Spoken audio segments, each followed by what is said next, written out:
கண்டிப்பாக 40 வயசில் உள்ளவங்கனாலையும் 1 கோடி வந்து டெஃபினட்டாக சேர்க்க முடியும். இல்லை எனக்கு வந்து அந்த கடன் இருக்குது இது இருக்குது அப்படின்னா இன்புட் ஒன்றுமே கொடுக்கலன்னா எப்படி அவுட்புட் வரும்? MCR Pure Cotton Club, formals and casual shirts. GT Holidays, South India's #1 travel brand. குறைந்த விலை நிறைந்த தரம் தங்கள் தேவைகள் அனைத்தும் ஒரே இடத்தில். ஜெயச்சந்திரன் Medway Hospitals வழங்கும் Behind It Mothamai powered by Dr. Sri Verma Oil Tharum Ayurveda. Chennai first ever solo concert in Chennai VGP Golden Beach Resort நடக்க போது உங்க டிக்கெட்களை இப்பவே புக் பண்ணுங்க. நான் பார்க்கக்கூடிய நிறைய பேர் வந்து எல்லாருக்கும் இருக்கக்கூடிய ஒரு ஆசை அப்படின்னு பார்த்தோன்னா வீடு வாங்கணும், கார் வாங்கணும். உங்களுக்கு வந்து அந்த வீடு முக்கியமா இல்லை இந்த 1 கோடி ரூபாய் சம்பாதிக்கிறது முக்கியமா? ஒரு பர்சனல் லோன் வச்சுருக்கீங்க, நீங்கள் வந்து ஒரு நல்ல கம்பெனியில் வேலை பார்க்கல, உங்களுக்கு ஒரு பர்சனல் லோனுக்கே வந்து 24% அல்லது 20% வந்து அந்த லோனுக்கு நீங்கள் இன்ட்ரெஸ்ட் பே பண்ணணும். அப்படின்னா முதல்ல நீங்கள் வந்து கடனை அடைச்சிட்டு தான் நீங்கள் முதலீடு பண்ணணும்.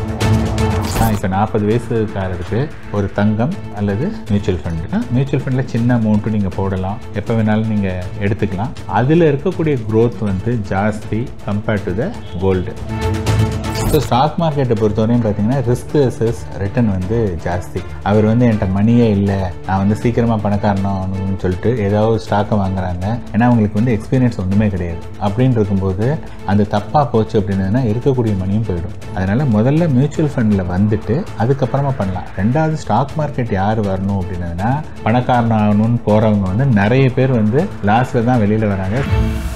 பெரிய அளவில் நிறைய பேருக்கு இருக்கக்கூடிய டவுட் என்ன அப்படின்னு பார்த்தீங்கன்னா, எங்களுக்குலாம் வந்து 40 வயசை தாண்டிட்டோம், இதுக்கு முன்னாடி இந்த சேவிங்ஸ் பற்றி இன்வெஸ்ட்மெண்ட்ஸ் பற்றிலாம் வந்து தெரிஞ்சிக்கல, இங்கேருந்து நான் சேவ் பண்ண ஆரம்பித்து முதலீடு பண்ண ஆரம்பித்து என்னால் 1 கோடி சேர்க்க முடியுமா அப்படிங்கிற டவுட் இருக்குது. 1 கோடி சேர்க்க முடியுமா? கண்டிப்பாக முடியும்.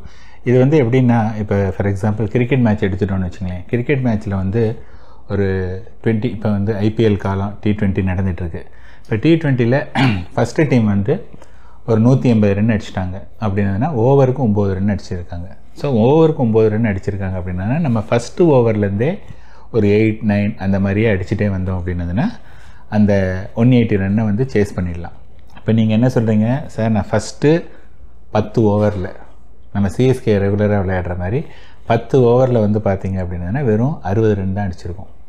ஸோ இப்போ வந்து என்னென்னா அடுத்த 10 ஓவரில் வந்து நீங்கள் வந்து 120 ரன்னு மேலே அடிக்கணும். ஃபஸ்ட்டு 6 ரன்ஸ் தான் அடிச்சிருக்கோம், அடுத்து 12 ரன்ஸ் இருக்கணும்.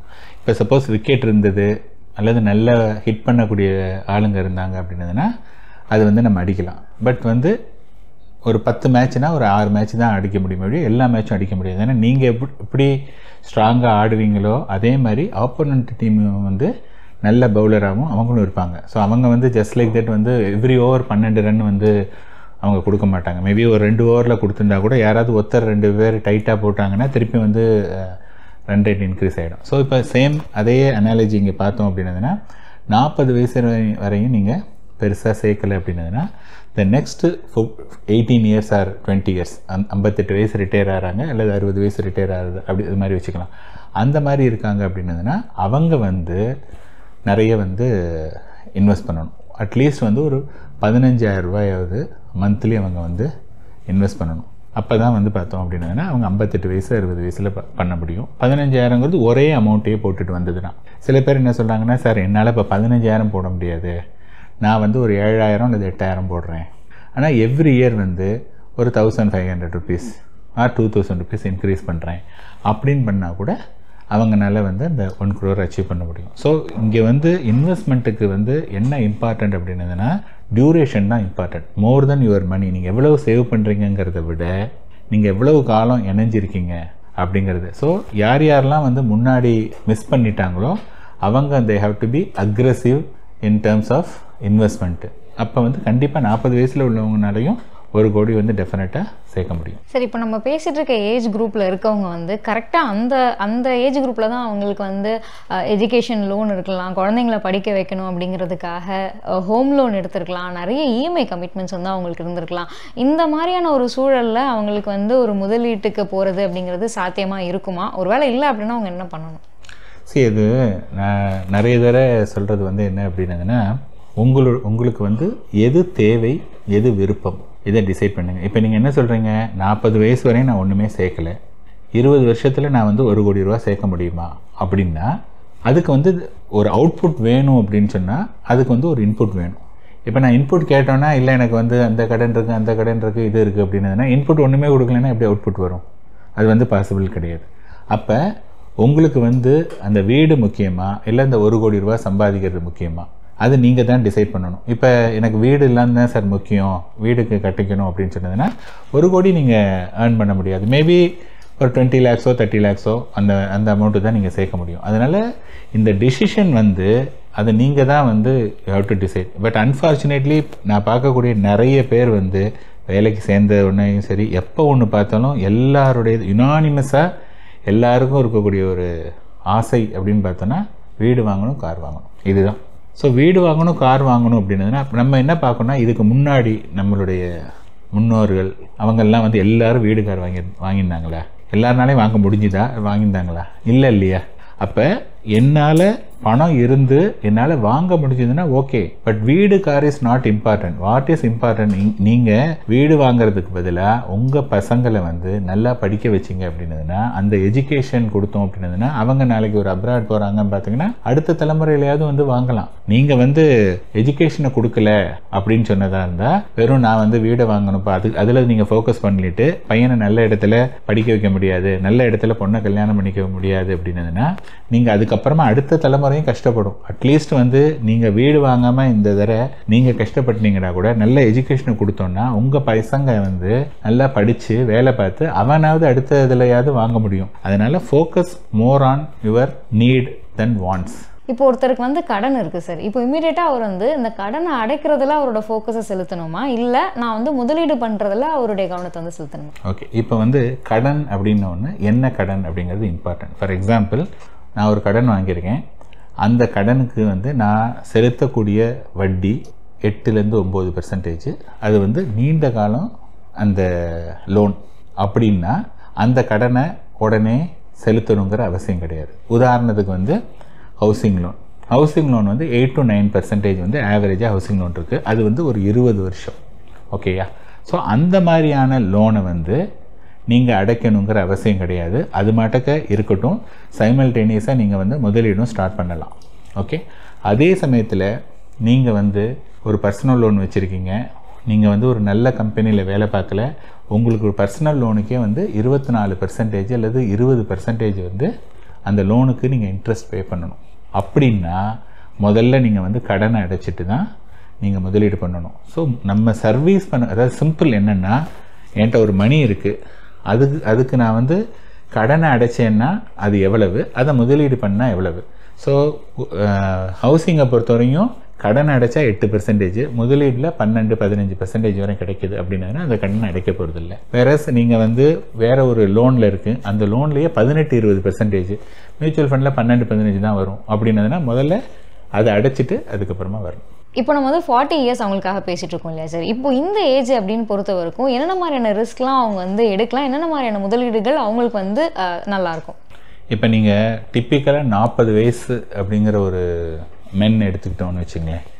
ஓகேங்களா? 40 வயசு அப்படின்னதுன்னா ரஃப்லி அவங்களுக்கு வந்து ஒரு 25 வயசில் ஒரு கல்யாணம் இருக்குது அப்படின்னதுன்னா, ஒரு 26-27 வயசில் குழந்தை பிறந்ததுன்னா ஒரு குழந்தைக்கு வந்து ஒரு 12-15 வயசு வரையும் குழந்தை இருக்குது. ஸோ 12-15 வயசு அப்படிங்கிற குழந்தை வந்து பார்த்தோன்னா ஒரு 8th-லேருந்து 10th வரையும் அந்த குழந்தை படிக்க போகிறாங்க. ஸோ குழந்தை வந்து 8th 10th படிக்கக்கூடிய குழந்தை அப்படின்னா அவங்க +2க்கு அப்புறமா ஹையர் எஜுகேஷனுக்கு அந்த குழந்தைக்கான தேவை இருக்குது. அதே பொன் குழந்தையாக இருந்ததுன்னா ஹையர் எஜுகேஷனும் இருக்குது, அதுக்கப்புறமா இன்னும் ஒரு 4-5 வருஷத்தில் அந்த பொண்ணுக்கு வந்து கல்யாணமும் பண்ணி கொடுக்கணும். ஸோ இந்த மாதிரியான சுச்சுவேஷனில் அவர் வந்து 40 வயசு ஆச்சுப்பா, இப்போ தான் எனக்கு கொஞ்சம் மூச்சு விட முடியுது, நான் இதுவரையும் வீடே வாங்கலை அல்லது நான் வந்து காரே வாங்கலை அப்படின்னு சொல்லிட்டு ஒரு வீட்டையோ கார்லேயோ அவர் வந்து வாங்கினாங்க அப்படின்னதுன்னா அதுக்கு வந்து நிறைய இஎம்ஐயை அவர் கட்டணும். அந்த இஎம்ஐ கட்டினாங்க அப்படின்னதுன்னா குழந்தைய படிக்க வைக்கிறதுக்கு, சப்போஸ் ஒரு இன்ஜினியரிங்கோ, அதாவது இந்த குழந்தை வந்து நல்ல